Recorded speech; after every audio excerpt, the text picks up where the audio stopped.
Donc, le moteur de la prévision de GLOFASS, c'est un modèle hydrologique qui s'appelle LISFLOD. C'est un modèle semi-distribué à base physique.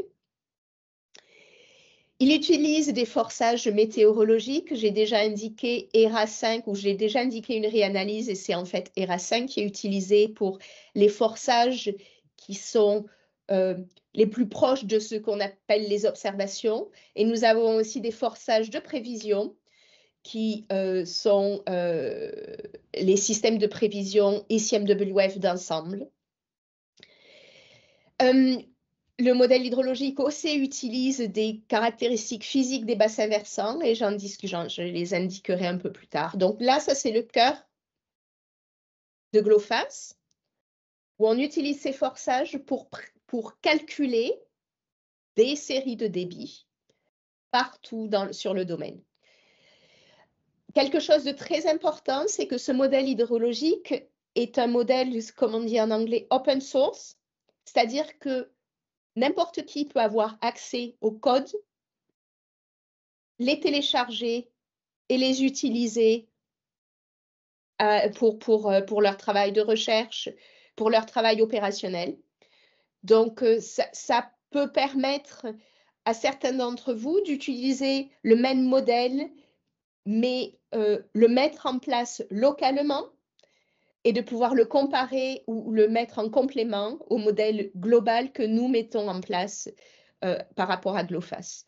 Donc, l'idée à retenir ici, c'est que oui, nous avons mis en place ce modèle hydrologique, mais vous pouvez aussi le mettre en place à d'autres résolutions. Toutes les cartes qui permettent de faire tourner, qui sont nécessaires pour faire tourner LISFLOD sont disponibles gratuitement. Et ces cartes-là, il y en a environ une centaine. Elles sont sur le domaine global, donc qui vous intéresse en Afrique, à une échelle horizontale de 3 arcs-minutes. Donc, j'ai dit que c'était à peu près 5 km. Elles ont été établies à partir de données existantes, de données satellites, d'informations in situ.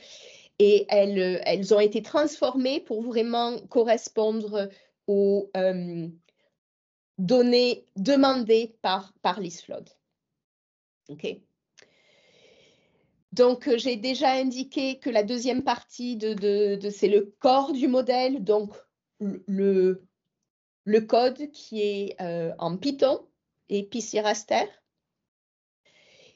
Il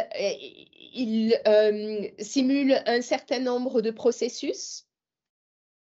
Je ne vais pas les détailler, mais vous avez toutes les informations disponibles sur la documentation qui est en ligne.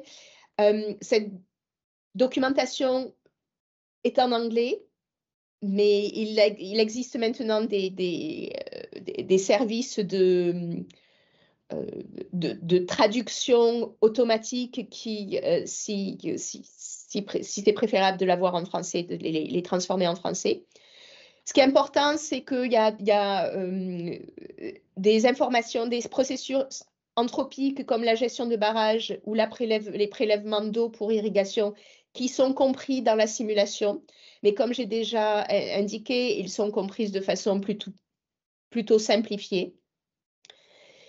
Une des raisons pour lesquelles ces processus sont simplifiés, c'est que l'information qui est nécessaire pour les simuler de façon plus précise est manquante quand on veut faire une simulation globale.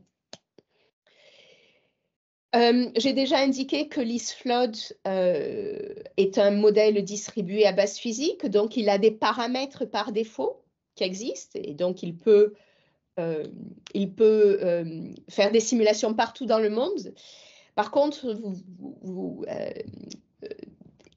si des observations de débit sont disponibles, il est possible de faire une calibration d'un certain nombre de paramètres.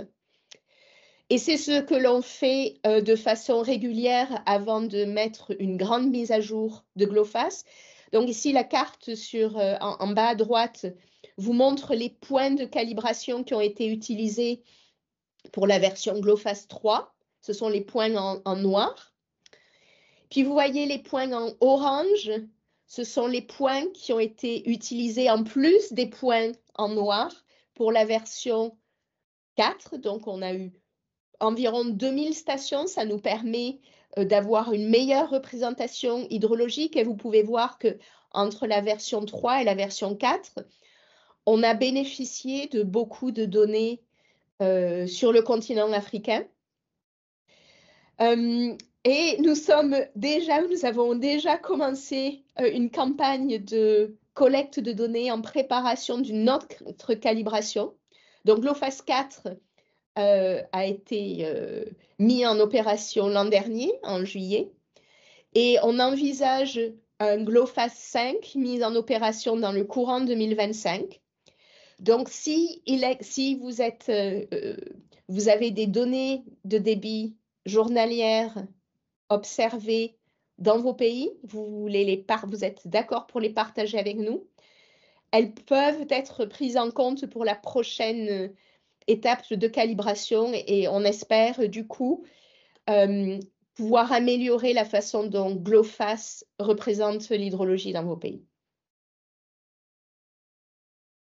Donc, je viens de parler de ces fameuses observations hydrologiques qui sont très importantes, même dans un système de modélisation et de prévision globale. Et pourquoi elles sont importantes?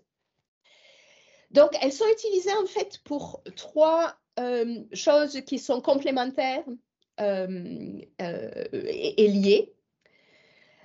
La première façon dont vous pouvez savoir où on a des points d'observation qui ont été mis à disposition, c'est quand vous regardez l'interface GLOFASS, on a un certain nombre de points, on les appelle les points de signalement, reporting point en anglais, qui sont mis à jour sur cette carte. Ici, vous les voyez, sont des petits carrés gris. Ces petits carrés gris, ce sont des carrés où on a eu des observations hydrologiques qui nous ont été échangées. Et pourquoi ils sont importants, ces petits carrés gris? C'est parce que si vous cliquez sur un petit carré, à n'importe quel moment de l'année, vous pouvez voir l'hydrogramme de prévision. Ici, je vous ai montré un exemple d'hydrogramme de prévision. C'est une simulation qui n'est pas du tout une simulation en période de crue. Donc, les petits carrés ne sont pas mis en avant au point de vue de « Ah, peut-être il va y avoir une crue qui va se passer », mais si vous cliquez dessus, vous pouvez voir cette prévision. Par contre, si vous cliquez sur un point qui n'est pas un petit carré, vous n'aurez pas accès à cette simulation GLOFASS qui, je vous le rappelle, est faite partout dans le monde. Donc, la seule manière de bénéficier vraiment de la simulation GLOFASS partout dans le monde, c'est d'avoir le plus de petits carrés sur les cartes, comme ça vous pouvez les regarder et faire une surveillance hydrologique à n'importe quel moment de l'année. Et cette carte de petits carrés, on la met à jour relativement régulièrement. On ne la met pas à jour à chaque fois que quelqu'un vient et nous donne une nouvelle série. On attend 6 mois, 1 an pour avoir un certain nombre de données supplémentaires et dans ce cas, on met à jour notre base de données. Donc, ces mises à jour sont relativement régulières. Comme je l'ai indiqué, on essaie 2 fois par an, entre 1 et 2 fois par an.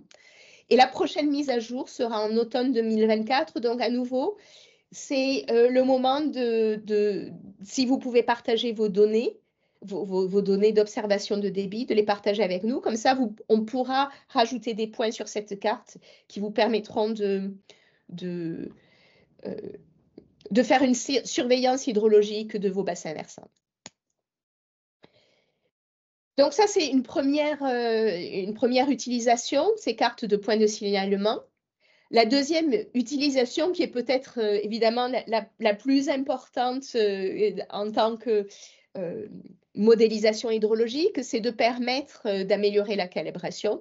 Donc, comme vous le savez, qu'est-ce que c'est qu'une calibration? C'est qu'on essaie de minimiser les erreurs entre la simulation, donc ce qui sortent de nos modèles avec ce qui est observé.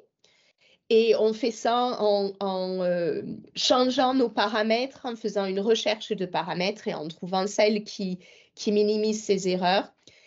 On utilise le critère Kling-Gupta Efficiency, la version modifiée, qui nous permettent de regarder 3 des composants de cette fonction objective, la corrélation, le biais et la variabilité. Donc, ça nous permet de savoir quelle est l'erreur globale dans notre simulation, mais aussi quelles sont les erreurs au point de vue de la corrélation, le biais et la variabilité, sachant que pour ce qui est de la prévision hydrologique, en particulier des épisodes de crue, ce qui est important, c'est d'essayer d'avoir la meilleure corrélation possible. Okay. Notre période de calibration est entre 1980 et le plus tard possible, donc probablement 2023 ou courant 2024 pour la prochaine étape de calibration. Et si on n'a aucune observation, on utilisera nos paramètres par défaut. Okay. La prochaine calibration qui va se faire après celle qui va commencer en automne 2024 est envisagée probablement pour le courant peut-être 2026-2027. Okay. La troisième utilisation de ces observations hydrologiques, c'est que je vous ai parlé des erreurs là dans notre calibration, mais on veut être le plus transparent possible dans notre système. Et en fait, on a ce qu'on appelle une couche d'indice de performance hydrologique qui est disponible sur notre interface et qui résume ce coefficient de Gupta sur tous nos points de signalement, donc tous les points où on peut faire une comparaison avec nos simulations et des observations in situ, où on fait ces calculs et on regarde l'erreur globale.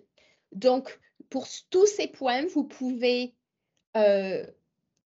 vous renseigner. Déjà, vous avez une façon graphique qui est en fonction de couleur, qui vous indique ces valeurs d'erreur globale.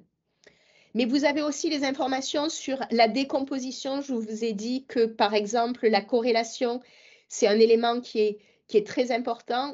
Et très souvent, même des points qui ont des valeurs d'indice global relativement faibles, c'est-à-dire des points qui vont être en gris sur la carte, peuvent avoir des indices de corrélation relativement bons. Et donc, une information hydrologique issue de GLOFASS qui est utile.